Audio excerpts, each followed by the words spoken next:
When you're flipping a house, typically you have to leverage a bank, your credit score, all that type of stuff, and you have to put a down payment down, and you're paying monthly interest, things like that. The cool thing about land flipping that I want to point out here is we are not leveraging banks. We have systems and people that fund your deal for a profit split on the end with zero risk, zero down payment, zero credit check, any of that traditional stuff. $5,000 isn't got to do anything with the land. 99.5 or more % of your money should go into finding leads. You can get distracted with buying software, buying this, buying that. There's a CRM, all this different stuff. But the fact is, if you have $5,000, you're going to make money off acquiring properties. So do you think of these three methods, cold calling, texting, mail, do you think mail is the most risky in terms of going to zero? Hey everyone, welcome back to the Real Estate Investing Podcast. Today's episode, we're discussing what are your possibilities if you take your $5,000 of investment and put it into land flipping. What are the possibilities? I'm your host, Daniel Apke, joined again by my brother and business partner, Ron Apke. This is one of the most common questions we get in the community, in my email inbox, in my Instagram inbox. How much money do I need? Yep. So let's address that here, because this episode, we're going to be talking about what can $5,000 do for you in land flipping versus traditional methods of real estate also, because I do want to get into wholesaling. Yep. I do want to compare it to house flipping and the other alternatives. So we're going to talk about what $5,000 can get, where to put that $5,000, and what kind of possibilities are, and kind of setting up your 2024 for taking $5,000 and putting it where you want and getting the best out of that money. Yeah, for sure. And I mean, when you have a limited amount of money, $5,000 is a limited amount of money. If you're trying to start a business, if you have big goals, if you want to turn that into $100,000, $200,000, whatever it is, you have a limited amount of money. You need to put that in a good opportunity. Like, you could work as hard as you want, but if you put it in a level 1 opportunity place, it's a good chance that $5,000 is going to be barely over $5,000, or it could go to zero. If you put in a level 10 opportunity, that's how you can turn $5,000 into, I don't know, 6 figures relatively fast. Exactly. And we just had an episode. I want to talk about alternatives of land flipping with $5,000 and put it into 3 categories. Or 4 categories, I guess, if you include land flipping. Mm-hmm. We're going to compare land flipping with $5,000 compared to wholesaling, house flipping, and rental properties. So let's start with house flipping, because we had an episode recently on this, so it's on the top of my mind, and a lot of people come from house flipping as well. But the difference of what $5,000 can do in land flipping versus house flipping is where I want to start. When you're flipping a house, typically you have to leverage a bank, your credit score, all that type of stuff, and you have to put a down payment down, and you're paying monthly interest, things like that. And it can be very risky, but it's also a ton of work. The cool thing about land flipping that I want to point out here is we are not leveraging banks. We have systems and people that fund your deal for a profit split on the end with zero risk, zero down payment, zero credit check, any of that traditional stuff.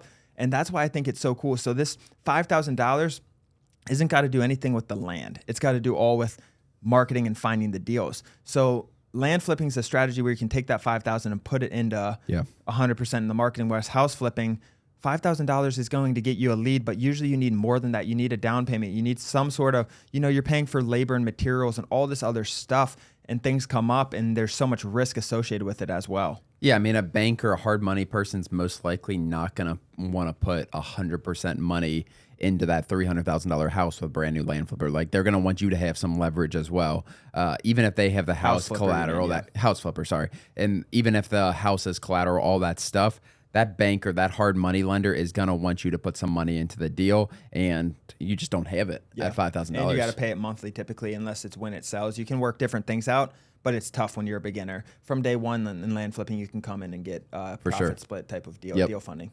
Yep, for sure. And then going on to like rental properties, which you also said, Dan, I don't know if this one needs to be talked about too long. Like $5,000 minimum you can get is like a 3.5% loan. Yeah. So that's going to get you $105,000 property or something like that with $5,000, not even including closing costs and stuff. So I mean, rental properties, it's not a way to quit your job. Yeah, and typically you'll have to leverage more than that, but you can find ways to leverage money if you really know what you're doing. You can raise money in rental properties, so you don't really need anything out of your pocket. But we're just talking about the average, the traditional, right? Yep. The average land flipper doesn't spend money on buying their deals; they spend it on getting it. The average house or rental property investor spends money on getting. They put the down payment down. They put a down payment down, and it's required by the bank. And there's syndications and things obviously to get around that, but there's exceptions in all these business models still. So like Ron said, rental properties, you get a small amount of cash flow every month, and in return, you're investing in the future value of the property, assuming it's going to appreciate. And you're paying down the mortgage every month. You know, you're paying down the note because you leveraged it and things like that. So it's a good long-term play. But as the housing market boomed the last few years, it's gotten tighter and tighter with cash flow. So it's not a good job. It's not a good answer to getting out of your job. Not at all. Yeah, I mean, you're not going to get out of your job anytime soon from rental properties unless you're improving and you're refinancing out. Like those are completely different things than what we're talking about. But yeah, cash flow, and it's not passive. Like rental properties are not passive cash flow by any means. And then what was the last one we said? Wholesaling. Wholesaling is probably the most realistic one where you can, if you become really good, like you need to be good at getting deals. You need to be a good salesperson. It's just a more saturated business model where you're trying to do this wholesale houses or whatever it is in these hot markets, and $5,000 of marketing money. Like there's a chance that doesn't get you anything. Yeah, exactly. Wholesaling is very similar business models to land flipping in terms of how it's actually done. In terms of wholesaling houses, like the difference is there's a lot of differences, and we've had episodes on this. But we actually put our properties on the MLS. We take them down ourselves, and we leverage other people's money. Wholesalers do not leverage other people's money unless they need transactional funding or something like that for a double close. But traditionally, you're just assigning it and taking that assignment fee. There's a lot of advantages to doing that, but there's a lot of disadvantages as well. Wholesaling is extremely competitive, which has forced tight margins, high competition, tight margins on bad properties, essentially. So if you don't have a good investor group to buy that property, a lot of times you put in all this work and you're getting a $4,000 or $5,000 assignment fee, and you're putting in so much work for not that much of a reward. Yeah. And that's why wholesalers come to land flipping. They do so well. Yeah. They're used to fighting that uphill battle, and they come to land investing, and it's like landing on a zero gravity moon, and you're just, it's not an uphill battle anymore. Yeah, exactly. Wholesalers, the thing, like you said, the people that come from wholesaling to land flipping, they kill it. Yeah. We have a few people right now that I can think of off the top of my head that are making, I don't know, $50,000, $60,000 a month probably. And like, they don't bat an eye at the marketing money or anything like that, because how much more efficient our marketing is than if you're doing it for houses or stuff like that. Yeah, exactly. And the efficiency of land flipping is where it really gets neat. Like if you have a job, it's not that much time. I talked to a coaching member yesterday, and he said he's going to make 7 figures this year off land flipping, and he spends 10. This is a true story. It was with John. Yeah. And he said he spends 10 hours a week, 10 to 15 hours, I think he said, a week. And he said he's going to make 7 figures. Like, that's the plan. And that's why he loves the business, is because you can keep scaling it. And we have strategies to do that without as much time and effort. It's more about consistency than the actual amount of time you put. Yeah. And he's got one virtual assistant, right? He's got one virtual assistant in him. Yeah. And then he has a company where he wholesales and has rental properties and all that too, where he said he has 14 employees. It's a full-time job, and he sees the upside of land investing. He just loves the efficiency of it. Yeah. It's extremely efficient, and you can add, and that, like, his time he's putting into the business is the same time that someone who is a 9-to-5 could put in this business. Right. He's probably a little more, I mean, he's got experience. He's done wholesaling and stuff like that. But getting into it, Dan, like, where should that $5,000 go in terms of, you're starting out, you have $5,000 in the bank, you're ready to go. Like, what should you be spending $5,000 on? Yeah. So now we're diving just into land flipping and what to spend that money in. So 99.5 or more % of your money should go into finding leads. You can get there's too many distractions out there. You can get distracted with buying softwares, buying this, buying that. There's a CRM, all this different stuff. But the fact is, if you have $5,000, you're going to make money off acquiring properties, and you acquire properties from getting leads. So you have to pump your money into texting, cold calling, mail, whatever your strategies are. Mail's been the most efficient for us, so I like to pump money into mail because it's almost guaranteed some sort of return if you stay consistent with it. But you have to stay consistent with market. That's where your money should be spent, period. What do you think about education? Education as well, or else you're just going to waste that $5,000. Yeah, it's key, and that's what I was kind of wondering. Like, if you do invest in education, like, you're going to have 4,000, whatever it is. But the problem is, like, if you don't know what to do, can you learn it off YouTube? Maybe, like, piecing things together. I think it's, I don't know. I'm kind of like, you're going to have a lot of mistakes. Without it, you're probably going to make some mistakes even with education. But I think, like Dan said, after that part, like, after you know what to do, you need to spend 99% of your money on marketing. How can you get leads? How can you get deals? It is not by buying a expensive software or some list, not buying just like a list from someone who says they can get you a deal. Like, it's about grinding it out, getting mail out, getting cold calls out, getting text out, and reaching out to potential sellers. Yeah, and I'm biased with courses and education because I've taken so many, and we also have an education business. But I built an education business selling courses and programs because that's how I learned. That's how I built and sold a 7-figure business. I didn't know anything coming into this. I didn't watch that many YouTubes and stuff. I did, but I bought courses. I bought Google Ads courses, Facebook Ads courses, marketing, all kinds of stuff on how to drop ship. Every business I've ever had, Kindle publishing, I bought courses on it, and then I consolidated. That's how I get started in something. Yep. You know what I mean? If you have to, you don't want to reinvent the wheel. Because there's some competition and people teaching it, that's a good thing. That means you can learn from them. If you start something from completely scratch, it's going to take you years and years to learn what, if you buy, and I'm saying there are bad courses out there too, but if you buy a good course, it's going to get you there much, much faster. And probably cheaper. Like, that's what people don't realize. Like, okay, it's $1,500 for a course, $2,000 for a course, whatever it is. Like, what kind of mistake? Like, one, the time aspect. Like, that's something I'm not even talking about. Like, how much time is it going to take for you to actually learn this in different places?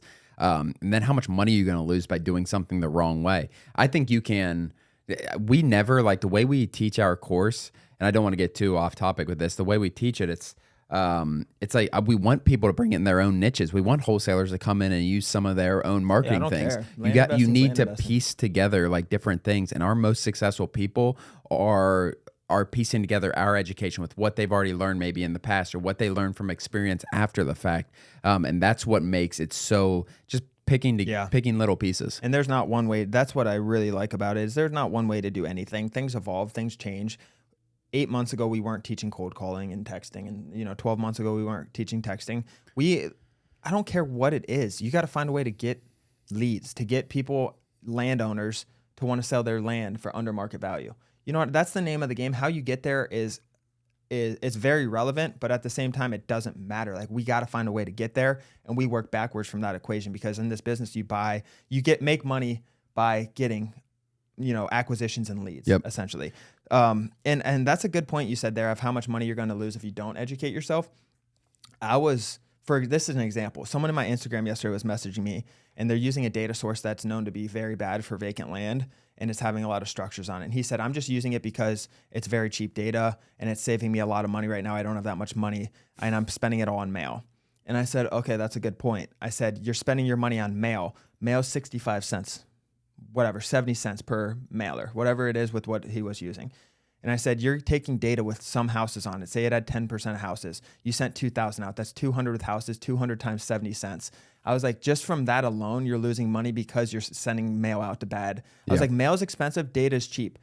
And that's just one of the things like courses can address is that. Spend money on good quality data. But that's it was just hitting your point that you talked there. Yeah, for sure. Like those mistakes add up for sure. So getting into it, Dan, like those $5,000 we have, what does that like marketing look like? So I'll kind of break down the mail aspect. Texting pretty well, so you can talk about that. So if you were to come in, and that's what I would probably tell you to do if you're coming in, is I think I would tell you to put it all in the mail, to be honest with you. $5,000, we said 99%, so let's say $4,800 on mail. If you bought education, $3,900. But what you're going to get out of that is anywhere from 8,000 to 9,000 mailers. You're going to be able to reach out to 8,000 to 9,000 sellers, which is very powerful. We get a deal for about every 2,200 to 2,500 mailers. You're going to make some mistakes in there. It's going to happen whether you have education. It's your first time doing something. You're going to make mistakes. So I would probably say 3,000 mailers a month for 3 months is you should get a deal that first or second month without a doubt. That's going to turn your profit. And what we see when people come in with that kind of money is by the time they're in month 3, they're flipping their first deal and they're reinvesting profit. So that's what I would do. Yeah, it's going all to one place in terms of mail, but you want to touch base a little bit on texting, what that can look like, because you can get a ton of text out for $5,000. And there's variables too. Like if you have $5,000 now and maybe you can save $500 a month. Yeah, true. And then you have some ongoing too. You can go past that 3 months if you have $500 coming in. And the goal is to get you your first deal as quick as possible with the least amount of money spent, typically in the most efficient way, right? So what Ron's saying is 8,000 people, on average, we're going to get 3 to 4 deals. And per deal, we're getting $25,000 of profit. So you can do the math. It's a great ROI to put it in mail. It is a little scary because, we're spending $1,300, $1,400 on acquisition. That's not guaranteed. That's just average over a long period of time. So it's important to stay consistent. But there's so many variables too that you got to ask yourself, do you have ongoing money? What happens if I don't get a deal from this? What if I get a deal month one? Do you want to up your mail? How much can you save a month outside of this five? There's a lot of different variables to ask yourself too. But going into texting is really good for getting cheap leads. It's the cheapest outside of cold calling. Cold calling is cheap if you do it yourself. Obviously, a lot of people outsource it and it can get more expensive to do cold calling. But those are three really good ways to reach people. You have mail, that they're getting a physical copy. We send out blind offers. They're getting a physical copy with an offer that we're pricing out to their home and they open it. That's the most efficient for us. Texting, for anyone who has a cell phone, which, you guys might be surprised. A lot of landowners, if you're not in the industry, are old school and might not have texting, but it's a good way to reach landowners typically. And then cold calling. I mean, those are the three. That's the bread and butter that's been around for a long, long time. There's obviously Google, PPC, emailing, all kinds of other things. But texting's about, you can do it cheaper, but $500 a month will get you 10,000 texts out. You still need the data and you still need to skip trace it to get the phone numbers, right? Mm-hmm. And that stuff adds up. If you have $1,000 a month, you can probably reach 10,000 people, I would think. And then cold calling from there, like pick up the phone and start calling. That's the cheapest way. You can grind a deal. If you guys just need one deal and you don't have money, cold calling is the best way to start. Like if you have less than $5,000, if you have $1,000, $2,000, cold call and maybe text. I would probably cold call, try to lock up a deal, educate yourself. But there's ways to get it with less than 5,000 too. We've talked about in previous episodes. So do you think of these three methods, cold calling, texting, mail, do you think mail is the most risky in terms of going to zero? Absolutely. Yeah. I agree. So you send 8,000, 9,000 mailers. We've had times, like we send 300,000 mailers a year. Like there are times where we'll go 8,000, 9,000 mailers without a deal. Right. At scale, it works out to a deal every 2,400 mailers. But like you are going to have lulls in that. And I think mail, because you're not reaching as many people, there's naturally a little more risk. I agree. And it has the most upside too, and it's not going to take you nearly as much time, obviously, as texting and cold calling. And you can spend so much time texting and cold calling on bad leads and just unqualified leads. So the number one thing, if you're going into cold calling, you're going into texting, is figure out how to get rid of the unmotivated sellers. All of them want market value. A high percentage of your leads are going to want market value. How do you get rid of them as quick as possible and get to the people who are motivated and will sell at 40, 50%? And that's the key there, because you can waste a lot of time. But we're not saying you're going to send out 8,000, 9,000 texts and automatically get a deal. What Ron's saying is per the money you're spending on that 8,000, 9,000 mailers, is that the highest risk comparing the price? Because you go $8,000, $9,000 or $8,000, $9,000 or $5,000 in texting, it's going to get you more than 8,000, 9,000. Yeah, you're going to reach the most people with texting and cold calling for $5,000. And you're just going to take the most time. Where mail is going to be the most efficient. Like you could, from that 8,000 mailers, you could easily make in a month or two, you can make $100,000, $200,000. It's very possible. We've seen it happen all the time. So if you go and spend that $5,000 on mail and 8,500 mailers or so, you're most likely going to get a solid return. Like, I don't want to scare you off like saying you're going to go to zero. There's a chance for sure. Like I said, there is a chance. There's always a chance. I think mail is the best chance of going to zero, unfortunately, with something like this, starting with $5,000. But that being said, normal return is going to be, you're going to get 2 to 3 deals from that, and you're going to make $40,000, $50,000. I think you spend $5,000, we always see like a 10x return on your ad spend, on your marketing spend with mail. So that's a very normal thing. But overall, if you're getting into this business with $4,000, $5,000, $6,000, less than $4,000, look into texting, look into cold calling, look into those options. You can still get in this business. It is not like you can't do this because you can't send mail. But I think mail, if you have $5,000 or more, is the way to go. Yeah, I completely agree with everything you just said. I don't have much more to add there. Awesome. Well, if you guys haven't already, hit the subscribe button below, hit the bell below to get notifications when we have more videos come out. If you have any more additional podcasts you want us to touch base on, let us know in the YouTube comments below. Other than that, thank you so much. We'll see you next time. Thanks, guys. As always, thank you for joining. Please do us a huge favor and like and subscribe our YouTube channel and share this with a friend. It really means the world to Ron and I, but more importantly, it could help change the life of someone else. Thanks for joining, and we'll see you next episode.